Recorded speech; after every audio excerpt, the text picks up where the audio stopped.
Baik, Sobat Peziarah sekalian, jumpa lagi dalam podcast Peziarah. Dan sebelumnya kita sudah membuka bahasan berkaitan dengan gaya bahasa Kitab Wahyu.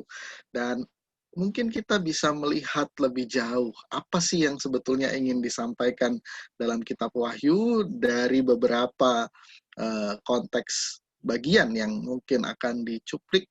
Dan sebelumnya, seperti biasa, mari kita buka dulu pertemuan kita dengan doa. Dalam nama Bapa dan Putra dan Roh Kudus. Amin. Amin. Datanglah ya Roh Kudus, penuhilah hati umat-Mu dan nyalakanlah di dalamnya api cinta-Mu. Utuslah Roh-Mu, maka segala sesuatu akan diciptakan lagi dan Engkau akan membaharui muka bumi. Ya Allah, Engkau telah mengajar hati umat-Mu dengan terang Roh Kudus. Berilah supaya dalam roh yang sama ini, kami senantiasa berpikir benar dan bijaksana, serta selalu gembira karena lipurannya. Demi Kristus Tuhan kami. Amin. Ya, Sobat Peziarah sekalian, sebelum kita melanjutkan konten berkaitan dengan Kitab Wahyu yang tentu saja kita tunggu-tunggu, kami ingin mengingatkan untuk tidak lupa like, komen, dan subscribe YouTube Peziarah Katolik dan menghidupkan lonceng notifikasinya supaya Sobat Peziarah sekalian bisa mengikuti konten-konten YouTube Peziarah Katolik. Dan jangan lupa untuk share konten-konten dari YouTube Peziarah Katolik supaya kita sama-sama mewartakan sukacita Injil kepada Sobat Peziarah lainnya. Ya, setelah kita membahas tentang gaya bahasa Kitab Wahyu, mari kita menggali lebih dalam, mengulik lebih dalam berkaitan dengan Kitab Wahyu ini bersama Romo Karolus Putranto Trihidayat. Nah, Romo, ini bagian ini kita mau bahas tentang apa nih, Romo? Iya, kita pada bagian ini akan melihat setelah pertemuan terakhir kan ini ya, tentang gaya bahasa ya. Kita mau melanjutkan itu kita hubungkan dengan bagian yang kedua atau bagian yang ketiga sebenarnya dari Kitab Wahyu, yaitu kisah-kisah penampakan yang kerap kali disalahartikan sebagai kisah penampakan pada akhir zaman. Seperti sudah kita bahas di pertemuan yang pertama, kisah-kisah penampakan itu rupanya lebih ditujukan kepada 7 gereja. Tidak ada hubungannya dengan akhir zaman yang pertama-tama, tapi kepada 7 gereja yang menghadapi kesulitan. Dan berhadapan dengan kesulitan itu, ketujuh gereja ini tidak bisa mengharapkan bantuan dari manusia. Maka lahirlah gaya bahasa iman, yaitu mengharapkan campur tangan ilahi. Bagaimana caranya? Nah, akan kita lihat nanti dalam bagian yang ketiga dari Kitab Wahyu, yaitu kisah penampakan tentang pertempuran antara yang baik dan yang jahat, akan dijelaskan Kitab Wahyu memberikan jawaban atas pertanyaan gereja, yaitu mengapa kami menderita. Kami sudah dibaptis, kami sudah menjadi anak-anak Allah, Kristus sudah menang, tapi kok kami masih menderita?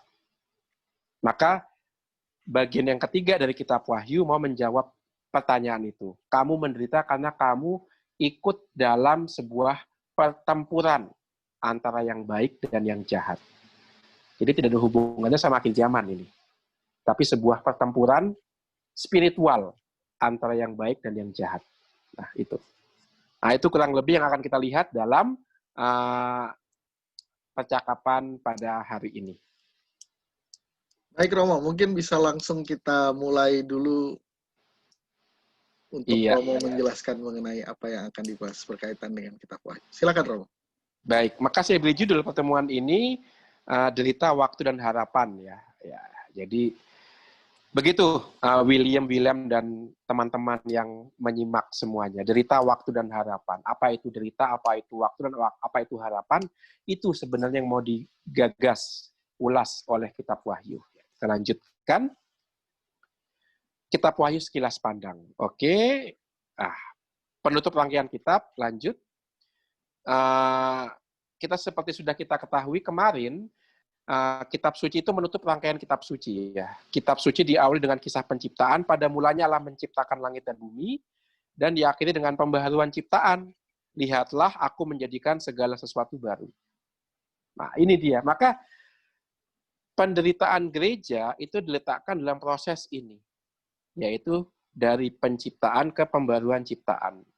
Dan kita tahu segala pembaruan itu tidak enak. mengubah kebiasaan itu tidak enak, karena kita harus meninggalkan zona nyaman kita, memasuki zona yang sama sekali baru. Itu nggak enak. Maka demikian juga dengan meletakkan kitab Wahyu di ujung, gereja-gereja yang mengalami kesulitan bisa memaknai penderitaan mereka sebagai sebuah proses. Karena penciptaan tidak selesai, tapi terus diperbaharui. Nah, nanti puncaknya pada kedatangan Yesus yang kedua, yang menyempurnakan langit dan bumi yang baru. Wahyu 21 ayat 5. Itu yang pertama. Oke, lanjut. Maka, kitab Wahyu bukan meramalkan akhir zaman, ya. Tapi kitab Wahyu mewartakan penyempurnaan ciptaan. Karena semua ciptaan akhirnya akan bersama Allah. Allah Tuhan yang Maha Kuasa adalah bait sucinya. Wahyu 21, 22. Maka kalau meramal itu kan bisa meleset, ya kan? Saya ramalkan Juventus akan menang Liga Champion. Itu bisa meleset. Seperti sering terjadi, selalu meleset itu. Ramalan Juventus menang Liga Champion. Bukan itu yang mau dibuat kitab Wahyu. Ramalan bisa meleset. Kitab Wahyu mau menyatakan sesuatu yang tidak mungkin meleset, yaitu kebenaran iman, yaitu bahwa kita semua akan disempurnakan. Jadilah engkau sempurna, karena Bapamu di surga adalah sempurna. Itu yang mau diwartakan oleh kitab Wahyu. Bukan ramalan, tapi kenyataan iman, keyakinan iman. Kita semua nanti pasti disempurnakan. Dan itu sudah terjadi dengan kebangkitan Yesus, ya, yang menyempurnakan keadaan manusiawi kita. Yesus sebagai anak sulung yang pertama. Kita akan menyusul nanti setelah dia datang yang kedua kalinya. Nah, itu. Maka bukan ramalan, ya, sekali lagi, tapi meneguhkan iman. Kita semua akan diperbaharui. Oke? Oke. Dan kitab Wahyu itu bukan ujuk-ujuk datang, tapi terkait dengan kitab-kitab sebelumnya. Kita lihat sekarang. Maka, seperti pernah kita bahas dalam pertemuan yang pertama, bahasa dan simbol kitab Wahyu dapat dipahami kalau kita sudah akrab dengan bahasa dan simbol dalam kitab suci. Maka ini yang disebut sebagai, saya membahasakannya sebagai web. Kitab suci itu seperti sebuah web, seperti sebuah jaringan. Tidak ada satu titik pun dalam kitab suci yang tidak terhubung dengan titik lainnya. Maka saya berpikir, jangan-jangan Google itu sebenarnya pola pikirnya itu ngikutin pola pikir kitab suci. Kita membaca kitab Wahyu, itu nggak akan bisa dipahami kalau kita nggak membaca kitab Kejadian. Kalau kita nggak membaca kitab Yehezkiel. Kalau kita nggak membaca kitab Keluaran. Maka ada World Wide Web Biblical. Wah, itu dia. Ada sebuah dunia yang terhubung ketika kita membaca kitab Wahyu. Jangan-jangan Google ngikutin kitab Wahyu tuh. Wah, apalagi katanya orang Yahudi yang bikin Google, ya. Wah, Yahudi kan rajin baca kitab suci. Nah itu, maka kitab Wahyu nggak pernah dibaca tanpa dihubungkan dengan kitab suci lainnya. Oleh karena itu, simbol-simbolnya juga selalu terkait dengan simbol-simbol dalam kitab suci lainnya. Sebagai contoh, dalam kitab Yehezkiel kita mendengarkan istilah seperti anak manusia. Ingat, seperti anak manusia. Kitab Daniel. Kita mendengarkan istilah seperti anak manusia. Artinya bukan anak manusia, tapi seperti anak manusia. Itu diambil lagi oleh kitab Wahyu dalam penampakan. Kristus seperti anak manusia. Maka nggak pernah berdiri sendiri kitab Wahyu. Lanjut. Nah ini dia. Contohnya Wahyu 22 ayat 4-5. Dan mereka akan melihat wajahnya, dan namanya tertulis pada dahi mereka. Ini mungkin kalau kita hanya membaca perikop ini sendirian, kita akan bingung. Apa arti melihat wajah Allah, dan apa arti nama Allah tertulis pada dahi mereka. Tapi kalau kita membaca Yehezkiel bab 9 ayat 4, kita tahu maksudnya. Berjalanlah dari tengah-tengah kota, yaitu Yerusalem, dan tulislah huruf T pada dahi orang-orang yang berkeluh kesah karena perbuatan-perbuatan keji yang dilakukan di sana. Jadi ada kesamaan tuh. Huruf T ditulis pada dahi, dan nama Allah tertulis pada dahi. Karena rupanya huruf T atau Tau itu adalah singkatan dari nama Allah, Adonai. WHYH. Dalam kitab Yehezkiel, nama itu ditulis kepada mereka yang bertobat. penduduk Yerusalem yang bertobat dari dosanya. Maka nama itu ditulis di atas dahi mereka yang bertobat supaya tidak ikut dihancurkan ketika Yerusalem dihukum oleh Allah. Seperti halnya kita kalau punya pulpen dikasih nama, pulpen milik Willem, pulpen milik William, ada nama di situ. Demikian juga nama Allah ditulis di dahi kita, artinya kita milik Allah. Kita nggak akan ikut hancur, kita nggak akan ikut hilang. Nah, itu diambil alih oleh kitab Wahyu. Nama Allah tertera pada dahi mereka, artinya kita akan dituliskan di dahi kita nama Yesus. Jadi nama huruf T sekarang oleh kitab Wahyu itu adalah nama Yesus. Dan kapan pemberian nama itu terjadi? Ketika kita dibaptis. Nama Allah ditulis di dahi kita. Maka dahi kita diberi tanda salib. Salib itu pada mulanya bukan menunjuk pada salib Yesus disalib, tapi menunjuk pada nama Allah.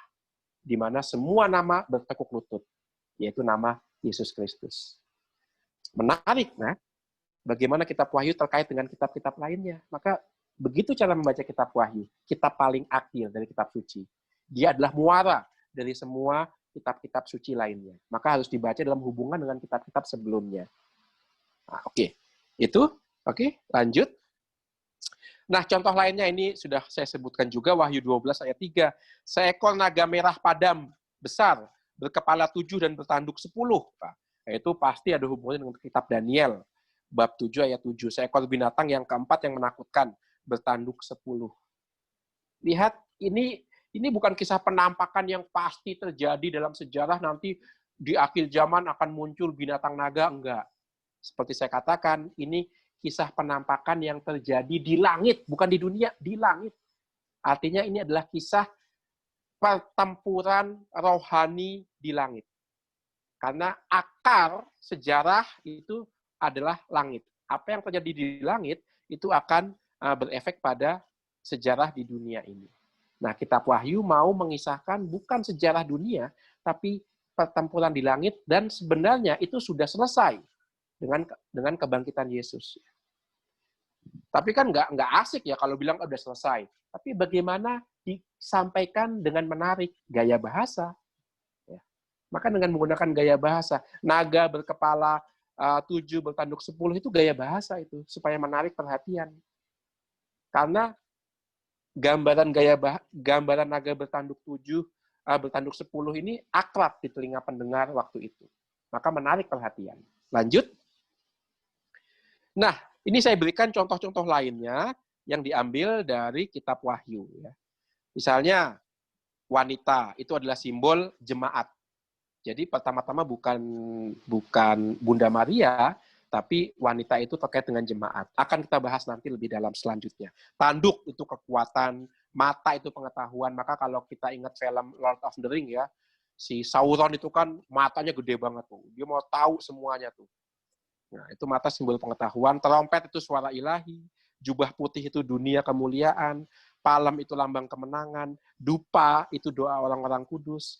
Angka itu 7 kepenuhan, 12 umat Allah, 4 itu universalitas. Mengapa 4 universalitas?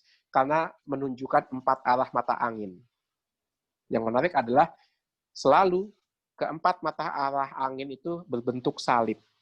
Timur, tenggara, selatan, timur, barat, utara, selatan. Jadi salib itu selain nama Allah, selain tempat Yesus disalib, tapi juga salib menunjukkan 4 arah mata angin. Di semua budaya seperti itu. Oke, lanjut.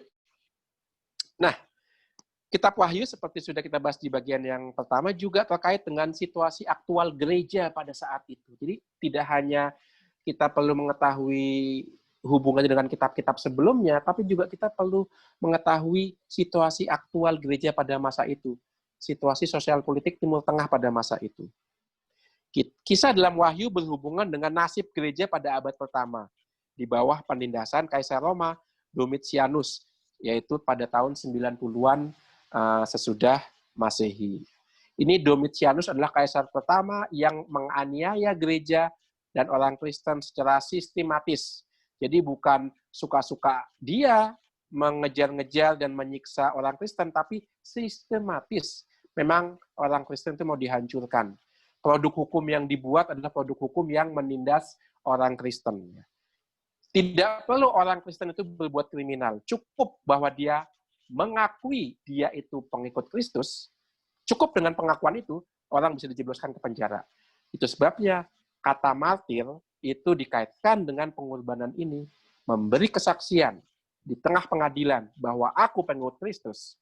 Nah, itu bisa jadi alasan penguasa pada waktu itu untuk menjebloskan orang. Nah, itu situasinya.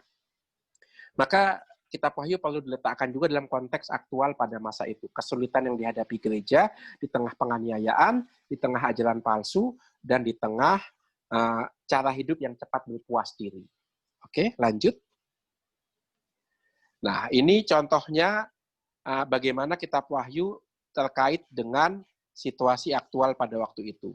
Wahyu 13 ayat 15. Patung binatang itu berbicara juga dan bertindak begitu rupa sehingga semua orang yang tidak menyembah patung binatang itu dibunuh. Jadi binatang itu melambangkan kaisar-kaisar Roma. Kaisar-kaisar Roma yang diwujudkan dalam bentuk patung yang harus disembah oleh semua orang yang berada di bawah pemerintahan kekaisaran Romawi. Seperti kita tahu, pusat penyembahan kekaisaran dalam bentuk patung di Asia Kecil itu di kota Pergamus. Maka disebut di situ tahta iblis ada di sana. Nah, itu. Oke, lanjut. Nah, sekarang kita akan melihat aplikasi simbol-simbol itu dalam bagian yang ketiga dari Kitab Wahyu. Kitab Wahyu biasanya dibagi menjadi 3 bagian. Yaitu yang pertama, kisah penampakan dalam penulisan surat kepada 7 gereja. Bagian yang kedua, kisah penampakan liturgi di surga. Ketika 7 meterai itu dibuka, lalu ada simbol 4 penunggang gereja, 4 penunggang kuda, the 4 horsemen, ya. Penunggang keempat itu maut, ya kan. Dan kisah yang ketiga itu penampakan tentang perang antara yang baik dan yang jahat. Kisah yang penampakan ketiga inilah yang menjadi inti Kitab Wahyu. Maka saya mengambil contoh dari bagian yang ketiga yang merupakan inti Kitab Wahyu. Perempuan dan naga. Wahyu 12 ayat 1-6. Ya, lanjutkan. Nah, tujuannya melihat bagaimana penulis Kitab Wahyu menggunakan bahan kitab suci dan mitologi. Maka bukan hanya iman dari kitab suci, tapi juga pengetahuan yang disumbangkan oleh bangsa-bangsa Laut Tengah. Lalu yang kedua, mengubah mindset membaca Kitab Wahyu. Tidak lagi membaca Kitab Wahyu sebagai buku ramalan, tapi buku peneguhan dan pewartaan iman. Lanjut. Nah, perempuan, naga, laki-laki. Kita mau melihat ketiga simbol ini. Wahyu 1 ayat 1. Maka tampaklah suatu tanda besar di langit, seorang perempuan berselubungkan matahari dengan bulan di bawah kakinya dan sebuah mahkota dari 12 bintang di atas kepalanya. Ini simbol semua. Jangan harap nanti di akhir zaman kita akan melihat seperti ini. Enggak, ini bukan historis. Ini simbolis. Maka kita mau menganalisa apa makna dari simbol-simbol ini. Tanda, dari kata tanda dulu ya. Ada tanda di langit. Bahasa Yunaninya semeion. Maka teman-teman, kalau ada orang mengupas kitab suci, tapi kitab suci yang dijadikan rujukan itu kitab bahasa Inggris, jangan percaya. Kalau mau serius membedah kitab suci kita, maka harus ke bahasa aslinya. Saya tidak jago bahasa Yunani, tapi paling tidak saya punya buku-buku yang membantu saya. Maka tanda itu bahasa Yunaninya semeion. Dan terkait dengan kitab Wahyu, tanda ini dikaitkan dengan Lukas bab 21 ayat 11. Dan akan terjadi gempa bumi yang dahsyat, dan di berbagai tempat akan ada penyakit sampah dan kelaparan, dan akan terjadi juga hal-hal yang mengejutkan, dan tanda-tanda yang dahsyat dari langit. Maka tanda di sini semeia, dalam bentuk pluralnya, itu merujuk pada penampakan yang dahsyat. Maka tanda di sini artinya adalah penampakan yang dahsyat di langit. Nah, itu. Bukan di bumi. Maka tidak ada hubungannya sama akhir zaman di bumi. Enggak, tapi di langit. Yang melampaui ruang dan waktu kita. Lanjut. Dan tanda pertama yang dilihat adalah perempuan. Dalam bahasa Yunaninya, gune. Ya. Tidak ada hubungannya dengan guna-guna. Ya. tapi ini gune, perempuan. Perempuan di sini mewakili siapa? Mewakili Israel. Ya. Lihat Kejadian 37 ayat 11. Aku, siapa itu aku? Yaitu Yusuf, anaknya siapa? Yakub. Ya. Aku bermimpi pula, tampak matahari, bulan, dan 11 bintang sujud menyembahku. Lihat, 3 benda langit disebutkan oleh Yusuf. Matahari, bulan, dan bintang. 3 benda langit yang sama disebutkan dalam penampakan pertama kitab Wahyu di bagian yang ketiga. Aku melihat perempuan berselubungkan matahari, bermahkotakan 12 bintang, menginjak bulan. Maka penampakan ini perlu dikaitkan dengan sejarah bangsa Israel. Khususnya Israel di pembuangan Mesir. Sebagaimana dimimpikan oleh Yusuf. Itu. Maka perempuan dengan pakaian matahari, mahkota 12 bintang, dan 1 bulan di kakinya, itu adalah representasi Israel. Ya. Maka Israel yang setia memang kerap kali dilambangkan sebagai Sion dan Yerusalem, dilambangkan sebagai ibu komunitas mesianik. Yerusalem surgawi adalah perempuan yang merdeka, ialah ibu kita. Yaitu Galatia 4 ayat 26. Maka selain Israel, perempuan itu juga melambangkan gereja. Dengan demikian, gereja perdana tidak memandang dirinya terpisah dari Israel, tapi melanjutkan. Gereja adalah Israel yang sejati, Israel Anawim, sisa-sisa yang sejati, yang sederhana, yang setia. Lanjut. Masih dengan perempuan, apa hubungannya dengan kesulitan yang dihadapi gereja? Ya, dunia itu meremehkan gereja, menganiaya, membuang, menyiksa, tidak memandang sebagai manusia. Nah, itu. Tetapi ingat, kamu diremehkan dunia, tapi kamu istimewa di hadapan Allah. Maka dilambangkan dengan perempuan yang bercahaya, berselubungkan matahari. Itu dari mana gambarannya? Dari Yeremia bab 2 ayat 2. Aku ingat pada kasihmu pada masa mudamu, pada cintamu waktu engkau menjadi pengantin. Nah, itu dia. Jadi gereja yang menerima kitab Wahyu itu diingatkan, kita dilupakan oleh dunia. Tapi ingat, kamu pengantinnya Allah loh. Maka itu menguatkan gereja. Walaupun diludahi oleh manusia, tidak menghapus status pengantin surgawi. Nah, itu gereja merasa kuat tuh, karena diingatkan identitasnya. Yang kedua, jika Allah sang mempelai pria itu berselimutkan terang seperti kain, ya, maka terang Allah itu berselimutkan terang sebagai pakaiannya, mempelai perempuannya juga dong berselubungkan matahari. Nah, itu dia. Maka berselubungkan matahari itu adalah simbol mempelai perempuan, yaitu gereja, yaitu Israel. Karena Allah sendiri juga cahaya. Maka mempelainya juga harus bercahaya. Lalu yang kedua adalah ia sedang mengandung dan dalam keluhan dan penderitaannya hendak melahirkan. Ia berteriak kesakitan. Apa artinya ini? Perempuan digambarkan sedang dalam kesakitan melahirkan. Perjanjian Lama sering menggambarkan Israel sebagai perempuan yang berkeluh kesah untuk melahirkan. Yesaya bab 26 ayat 17, ya kan? Seperti perempuan yang mengandung, yang sudah dekat waktunya untuk melahirkan, demikianlah tadinya keadaan kami di hadapan-Mu ya Tuhan. Jadi ini betul-betul perempuan ini mengingatkan gereja akan Israel, ya, yang mereka terima statusnya. Lanjut. Maka tampaklah suatu tanda yang lain. Nah, ini tanda kedua. Seekor naga merah padam yang besar, berkepala 7, bertanduk 10, dan di atas kepalanya ada 7 mahkota. Apa artinya? Artinya adalah naga di sini merujuk pada si ular tua yang disebut iblis atau setan yang menyesatkan seluruh dunia. Jadi setan itu dilambangkan oleh naga, ya. Bukan oleh nomor 666. Enggak, iblis itu bukan 666. Iblis itu konsisten, selalu disebut naga dalam kitab Wahyu. 666 itu merujuk pada satu pribadi, jelas disebutkan oleh kitab Wahyu. Dan nomor itu adalah nomor seorang manusia. Dan nomor itu adalah 666. Apa artinya 666 di situ? 66 di situ menunjuk pada nama kaisar, yaitu Kaisar Nero. Jadi pada masa itu, setiap huruf itu punya angka. Maka kalau dalam bahasa Yunani, Kaisar Nero itu disebut Caesar Neron. Kalau setiap huruf itu dijumlahkan, nggak sebelum dijumlahkan, Kaisar Neron itu perlu diterjemahkan dulu ke dalam bahasa Ibrani. Lalu setelah diterjemahkan dalam bahasa Yunani, setiap huruf dalam bahasa Ibrani maksudnya, itu dihitung.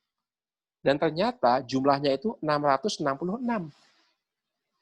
Jadi 666 itu bukan angka iblis, tapi jumlah dari setiap huruf yang membentuk nama Kaisar Nero dalam bahasa Ibrani. Yang menarik apa? Yang menarik ketika Kaisar Nero itu ditulis dalam bahasa Latin menjadi Caesar Nero, diterjemahkan ke bahasa Ibrani, dihitung jumlahnya, itu bukan 666, 616. Karena rupanya ada perbedaan antara bahasa Yunani yang diterjemahkan ke bahasa Ibrani dengan bahasa Latin yang diterjemahkan ke bahasa Ibrani. Itu menghasilkan angka yang berbeda. Maka sekali lagi, 666 bukan lambang setan, tapi lambang Kaisar Nero. Mengapa Kaisar Nero diungkit? Karena ada legenda pada masa itu. Kaisar Nero yang wafat di tahun 50-an, yang pernah menyiksa gereja, akan bangkit lagi dan akan menyiksa gereja lagi. Nah itu. Legenda itu dipakai juga oleh kitab Wahyu. Itu.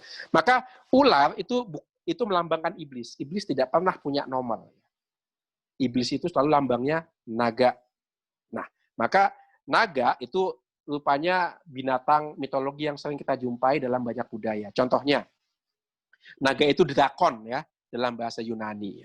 Naga disebut Leviathan karena menyimbolkan binatang air yang besar dalam budaya Kanaan. Lanjut. Di kebudayaan Timur Tengah, Persia, Babilonia, itu naga disebut Tiamat, yang dibunuh oleh Dewa Marduk, dan badan-badannya dipecah-pecah menjadi planet, bintang, dan bumi. Ya. Lanjut. Nah, maka dalam kisah-kisah mitologi tadi, baik Tiamat, Leviathan, naga, itu adalah simbol kekacauan. Ya kan? Misalnya disebutkan dalam Mazmur 74 ayat 14, engkaulah yang meremukkan kepala-kepala Leviathan. Atau Mazmur 74 14, Firaun disebut sebagai buaya yang besar, yang berbaring di tengah sungai Nil. Ya. Maka naga itu dilambangkan sebagai musuh Allah karena membawa kekacauan dan musuh bangsa Israel. Dan musuh utamanya itu bukan pribadi, bukan bangsa lain, tapi iblis sendiri. Nah itu musuh kita. Itulah yang disebut dalam doa Bapa kami, bebaskanlah kami dari yang jahat. Yang jahat itu bukan kelompok lain, bukan agama lain, bukan orang, tapi iblis. Lanjut. Warna merah apa? Kenapa disebut naga warnanya merah? Kenapa bukan hijau? Kenapa bukan hitam? Ya? Tapi merah. Karena merah itu karakter pembunuh. Iblislah yang menjadi bapamu. Dan kamu ingin melakukan keinginan-keinginan bapamu. Ia adalah pembunuh manusia sejak semula. Yohanes 8 ayat 44. Maka warna merah itu merujuk pada karakter pembunuhan. Darah, ya kan? Pembunuhan kan menumpahkan darah. Maka iblis itu disebut punya karakter pembunuh. Seperti dalam Yohanes ini. Lalu 7 kepala, kekuasaan total. Ya, Kekaisaran Romawi itu menaklukkan semuanya di Laut Tengah dan sekitarnya. Tidak ada kerajaan yang mampu bersaing. Maka 7 kekuasaan Kekaisaran Romawi total. 10 tanduk, itu merujuk pada hewan keempat dalam Daniel. Nah, kemudian aku melihat seekor binatang keempat, ya berkepala 7, bertanduk 10. Maka ini memang pertempuran yang baik dan yang jahat di langit. Pertempuran final yang sudah dilaksanakan dan dimenangkan oleh Kristus. Oke, lanjut. Nah, sekarang anak laki-laki, bahasa Yunaninya aren. Anak laki-laki yang mengembalakan bangsa-bangsa dengan gada besi. Apa artinya mengembalakan dengan gada besi? Mazmur 2 ayat 9. Engkau akan meremukkan mereka dengan gada besi. Artinya, walaupun secara sosial politik gereja ada di bawah Kekaisaran Romawi, tetapi Kristus akan menjaga supaya jiwa orang Kristen tidak ditundukkan oleh hukum dan penindasan Romawi. Dan sebaliknya nanti Kristus akan meremukkan bangsa-bangsa yang sudah menindas gereja dengan gada besi. Maka gada besi melambangkan penjagaan Kristus, kekuasaan Kristus yang melampaui kekuasaan dunia di bawah ini. Dan anak anak itu dikatakan dalam kitab Wahyu langsung dibawa kepada Allah. Artinya apa? Artinya ini sebenarnya peperangan ini sudah dimenangkan oleh Kristus kok ya. Nah, kita ini karena kita hidup dalam ruang dan waktu, kita masih berproses dalam pertempuran surgawi itu. Maka penderitaan gereja adalah proses dari kemenangan yang sudah diraih Kristus. Sebagaimana Kristus ketika disalib itu juga mengalami proses menderita sebelum naik ke tahta kemuliaannya, sekarang giliran gereja. Kemenangan sudah pasti. Seperti halnya kebangkitan Yesus sudah pasti. Tapi kan Yesus juga berproses. Demikian juga gereja. Kita pasti menang, tapi butuh proses untuk sampai ke sana. Nah, itu. Oke, lanjut. Kayaknya sudah selesai ya. Nah, itu dia. Maka, lihat, itulah kitab Wahyu ya. Tidak memeramalkan masa depan, tapi menyadarkan gereja bahwa penderitaan yang mereka alami adalah proses untuk kemenangan yang sudah diraih oleh Kristus. Dan kita diundang untuk melakukan hal yang sama, khususnya ketika membaca kitab Wahyu. Kita mendapatkan penghiburan di situ. Terima kasih. Baik, Romo Ut, ini luar biasa sekali karena banyak di luar sana kita kadang-kadang menerima informasi yang mungkin agak berbeda dengan yang Romo sampaikan, melambangkan, menyimbolkan hal-hal lain gitu ya dari kitab Wahyu. Misalnya bintang-bintang dikaitkan dengan Uni Eropa, lalu kemudian 666 angka itu dirujukkan pada bahasa Latin dari gelar Paus begitu. Jadi saya mau konfirmasi singkat aja dari Romo. Memang bukan itu Romo berarti maksudnya ya? Iya, persis bukan itu ya. Seperti angka 666 itu kan angka hasil dari penjumlahan huruf-huruf bahasa Ibrani setelah menerjemahkan nama Kaisar Nero ya. Sebagai contoh, Nero itu kan diawali dengan kan dari kanan ke kiri ya kalau bahasa ini ya, bahasa Ibrani ya. Misalnya huruf N ya. Huruf N itu nilainya ada itu. Huruf N itu nilainya 50. Lalu huruf E itu nilainya itu 5. Maka N itu 50 tambah 5, 55. Begitu contohnya. Sampai nanti ketika nama Nero Kaisar, karena dibaca dari kanan ke kiri, Ibrani, Semit, Nero Kaisar diterjemahkan, maka menjadi 666. Jadi itu nama, angka itu nama manusia. Nggak ada hubungannya sama Paus. Ya. Begitu. Baik, betul itu. Ya. Terima kasih banyak. Semoga konten hari ini benar-benar bisa mengubah cara pandang kita terhadap kitab Wahyu dan menjadi inspirasi kita untuk kemudian membaca kitab Wahyu sesuai dengan magisterium gereja dan tidak dengan mudah kemudian membuat simbolisasi sendiri. Ya, semoga konten kali ini berkaitan dengan kitab Wahyu semakin menumbuhkan juga kecintaan kita terhadap kitab suci, karena tidak mengenal kitab suci artinya tidak mengenal Kristus, seperti kata Santo Hieronymus. Mari kita bawa seluruh perjumpaan kita, pemahaman yang kita dapatkan, inspirasi yang kita terima hari ini dengan memuliakan Tuhan, kemuliaan kepada Bapa dan Putra dan Roh Kudus. Seperti pada permulaan, sekarang, selalu, dan sepanjang segala abad. Amin. Dalam nama Bapa dan Putra dan Roh Kudus. Amin. Amin. Ya, Sobat Peziarah sekalian, jangan lupa like, komen, dan subscribe YouTube Peziarah Katolik dan menghidupkan lonceng notifikasinya, serta membagikan konten-konten dari YouTube Peziarah Katolik supaya kita semakin mewartakan sukacita Injil bagi sesama Sobat Peziarah. Sampai jumpa dalam podcast Peziarah berikutnya. Bye!